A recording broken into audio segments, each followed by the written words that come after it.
મામલતદાર કચેરી ખાતે આધાર card update અને રાશન કાર્ડ ઈ-કેવાયસી માટે જનતા ત્રાહિમામ પોકારી ઉઠી।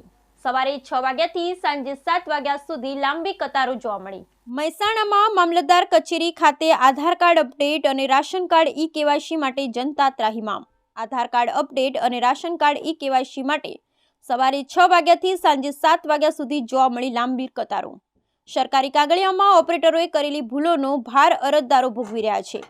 મામલતદાર કચેરી ખાતે વિકલાંગ અરજદાર માટે ફક્ત એક જ વ્હીલચેર જોવા મળી। બીજા વિકલાંગ અરજદારે પોતાની જાતે જ સહારો શોધી અને લાઇનમાં સ્થાન જાળવી રાખવું પડતું જોવા મળ્યું। આધાર કાર્ડ નોંધણી કે અપડેટ માટે વિદ્યાર્થીઓએ ચાલુ શાળાએ પોતાનો અભ્યાસ છોડીને તેમજ ગરીબ મધ્યમ વર્ગના લોકોએ પોતાની નોકરી ધંધા છોડી અને લાઇનોમાં ઊભું રહેવું પડે છે।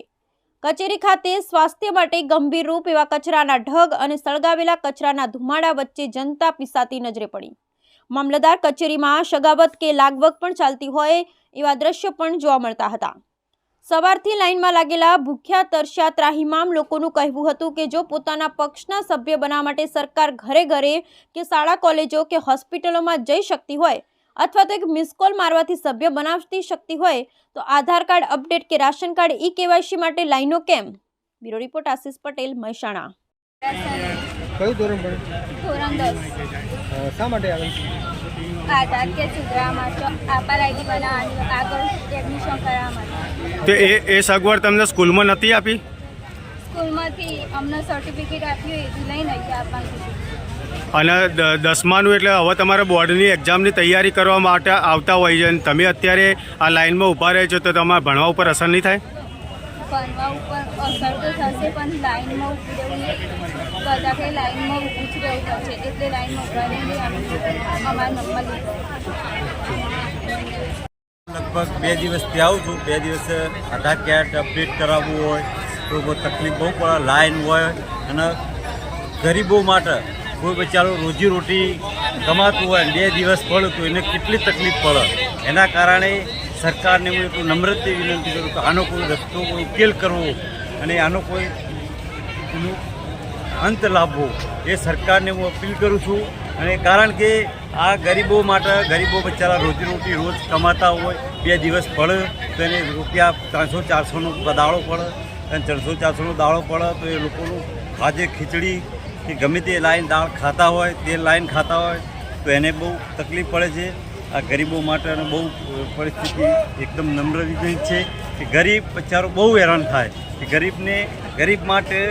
ગરીબને કેટલું સુખ સૂક્યું એ ગરીબ જાણે, અમીર તો કોઈ જાણતા નથી।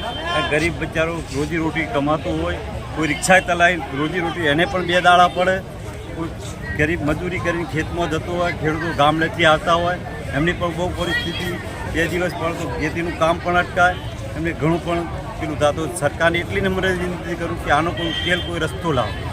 મારું નામ સંજયસિંહ વિદ્યાર્થી, સામાજિક કાર્યકર છું મહેસાણામાં।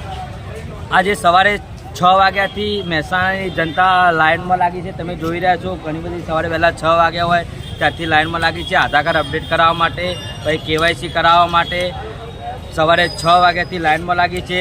ચા પીધા વગર લોકો આવેલા છે અને તમે આ જોઈ રહ્યો છો કે સરકારી જગ્યાએ જો સળગાવવામાં આવ્યું છે જેનાથી આરોગ્ય પર શરીરમાં તકલીફ થાય, ધુવાડો એને પેસી જાય।